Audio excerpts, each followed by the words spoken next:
Now requesting Sri Venkaiah Naidu Garu, Honorable former Vice President, to please kindly address the gathering.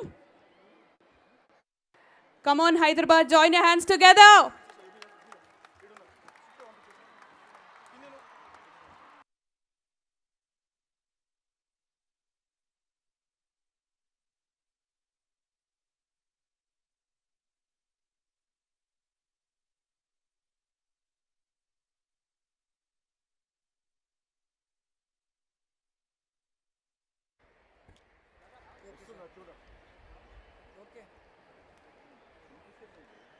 అందరికీ నమస్కారాలు. యోగా దినోత్సవ శుభాకాంక్షలు అందరికి కూడా. Honourable governor of Telangana Shri Jishnu Dev Varma garu, honourable minister Shri Kishan Reddy and Shri Srinivas Varma garu, and honourable former justice Shri Narasimha Reddy garu, honourable army officers who have joined today, and also our party activist Srimati Kushbu Sundar and the Meenakshi Chaudhary and others. I am not that much familiar with the cinema field, but I am familiar with the public life of India. I know who is who, what is what.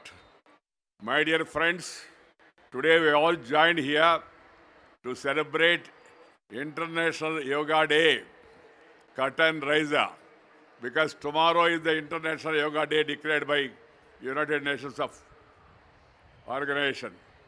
And Prime Minister Sri Narendra Bhai Modi has taken the lead. We should feel proud. He took the lead and the UNO agreed it. Now 182 countries are now following yoga across the world. 182 countries. India leads. My dear youngsters, this is an important occasion in everybody's life to participate in such a mega event.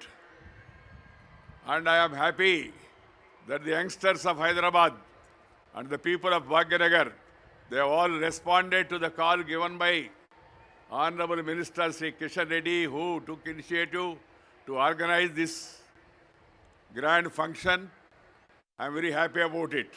Everywhere you are all there. I don't want to make a big speech, it will be small because this is not time for speech. Yoga అంటే ఏమిటి? యోగా వలన నాకేమొస్తుంది sir అని అడిగాడు ఒక అతను నాతో. యోగా వలన నువ్వు యోగ్యుడు అవుతావా అని చెప్పాను.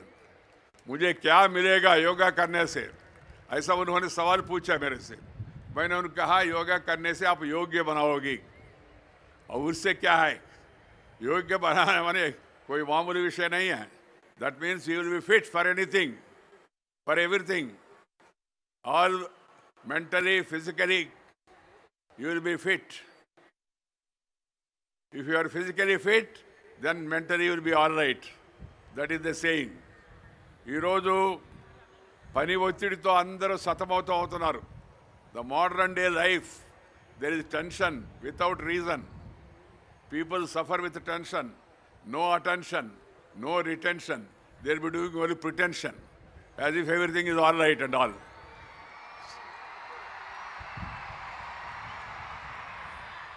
And in this particular juncture of the public life of not only India and also even Western countries more for that matter, yoga is the therapy, yoga is the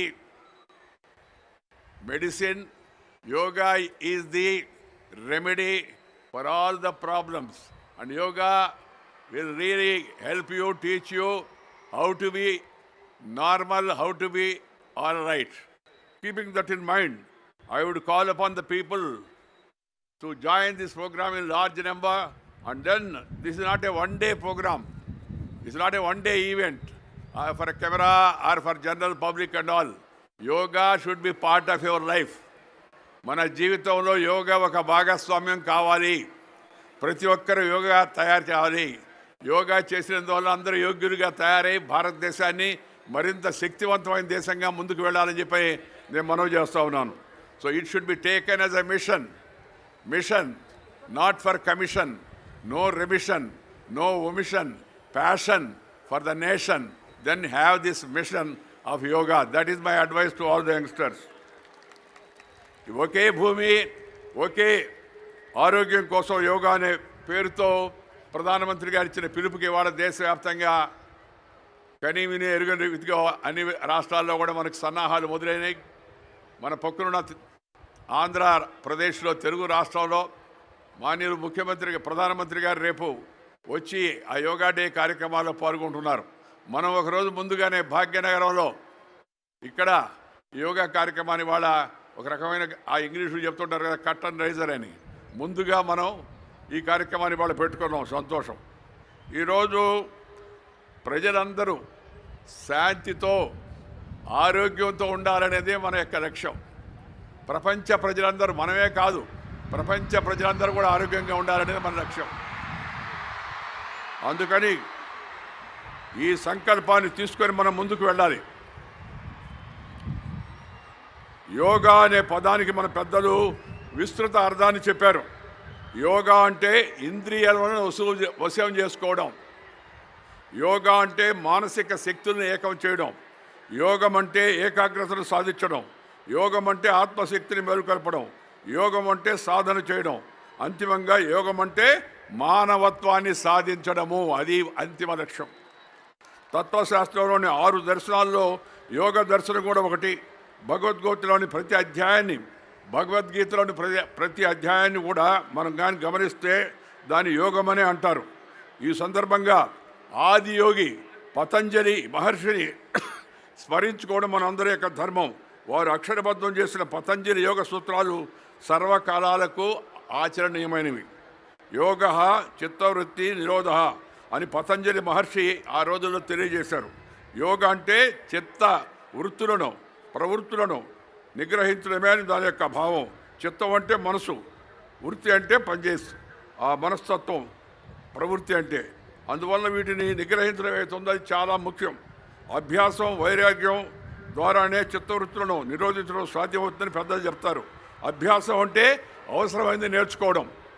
వైరాగ్యం అంటే అనవసరమైన దాన్ని విడిచిపెట్టడం. అవసరమైన దాన్ని నేర్చుకోవడం, అలాగే అనవసరమైన దాన్ని విడిచిపెట్టడం, ఈ రెండు కూడా చాలా ముఖ్యమని చెప్పని, అది శారీరకంగానే కావచ్చు మానసికంగా కావచ్చు, దాన్ని పాటించడం చాలా అవసరం. ఇప్పుడు ఎందరో మానసిక శాస్త్రవేత్తలు చెప్తున్నారు.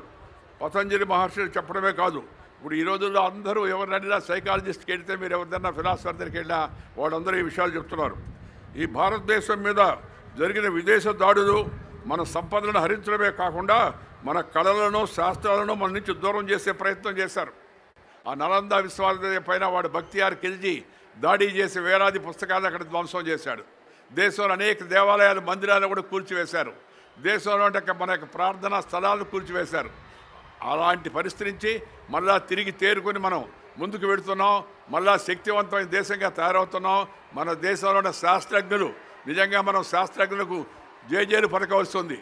ఆపరేషన్ సింధూర్ ఇవాళ ప్రపంచం అంతా అక్కడ విస్తుపోతుంది. ఆపరేషన్ సింధూర్ అని అంటే ఎంత ప్రిసిషన్తో, ఎంత నేర్పుతో, ఎంత ఓర్పుతో, ఎంత కూర్పుతో చక్కగా వెళ్ళి స్థావరాన్ని గురిపట్టి సరిగ్గా వాళ్ళకి తగినట్టుగా చూసి పక్క వాళ్ళకి కూడా తగలకుండా మళ్ళా 22 నిమిషాలు రావడం ప్రపంచ చరిత్రలోనే ఇది అద్భుతమైన ధైర్య సాహసోపేతాలతో కూడిన కార్యక్రమం అని చెప్పి నేను మనం చేస్తాను. ఆర్మీ దానికి ఎంత ముఖ్యమో సైంటిస్టు శాస్త్రజ్ఞులు కూడా ఎవరైతే మనకి ఇలాంటి ఈ శస్త్రాలను అస్త్రాలను బ్రహ్మోస్ లాంటి వాటిని మనకు అందించారో వాళ్ళందరినీ కూడా మనం ఈ సందర్భంగా గుర్తుకోవాల్సిన అవసరం ఉంది. వారిని అభినందించడం పాటు మనం కూడా మన యొక్క జీవితాల్లో ఏదో ఒక విషయంలో కాస్త ప్రావీణ్యత సాధించే ప్రయత్నం చేయాలని మీ అందరికీ మనం చేస్తున్నాను. ఈ యోగా మార్గం ద్వారా ప్రపంచాన్ని అంతా ఏకం చేయడం, యోగ మార్గం ద్వారా ప్రపంచ శాంతికి దారి చూడడం. ఎందుకంటే if you have tension you cannot pay attention. As I told you earlier, it will be only pretension and you will not have any retention of the ideas. That's why peace is the prerequisite for progress. peace is the prerequisite for progress.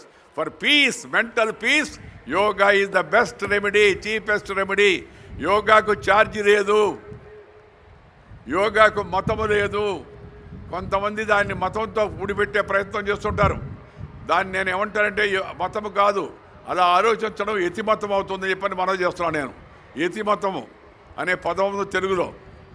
మతము కాదు, ఇది మన యొక్క జీవన విధానం. ఇది ఆదికాలం నుంచి, వేదకాలం నుంచి, పుణ్యకాలం నుంచి, పురాణకాలం నుంచి మన పూర్వీకులు అనుభవించి, రంగరించి, మేళవించి మనకు అందించినట్టు యొక్క ఆ శాస్త్రం అవుతుందో అది యోగా శాస్త్రాన్ని మనందరికి కూడా, మన పిల్లలకు, మన ఇంట్లో ఉండే వాళ్ళందరికీ కూడా, స్త్రీ పురుషులతో సహా అందరికీ యోగాభ్యాసం చేయడం ద్వారా మంచి జీవితాన్ని పొందేందుకు ప్రయత్నం చేయాలని చెప్పి మనం చేస్తూ, యోగా అనేది సర్వధర్మాలకు సంబంధించిన ఒక ఆరోగ్య శాస్త్రం అనే విషయాన్ని మనం గమనించాలి.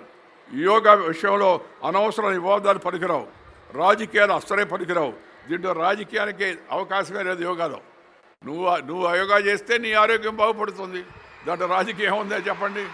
అందుకని ఈ యోగా కార్యక్రమాన్ని మనందరికి కూడా మన జీవితంలో ఒక భాగం చేయవలసిందిగా మీ అందరికి కూడా మనవి చేస్తూ, ఈరోజు ఇంత పెద్ద ఎత్తున తరలి వచ్చినట్టు భాగ్యనగర ప్రజాధికారికి మరొకసారి అభినందనలు తెలుపుతూ, ఈ కార్యక్రమ నిర్వాహకుడైన కిషన్ రెడ్డి గారిని ఇంకోసారి అభినందిస్తూ మీ దగ్గర సెలవు తీసుకుంటాను. నమస్కారం. జై Hind. Thank you, sir. Thank you so much. Come on, Hyderabad, show some energy.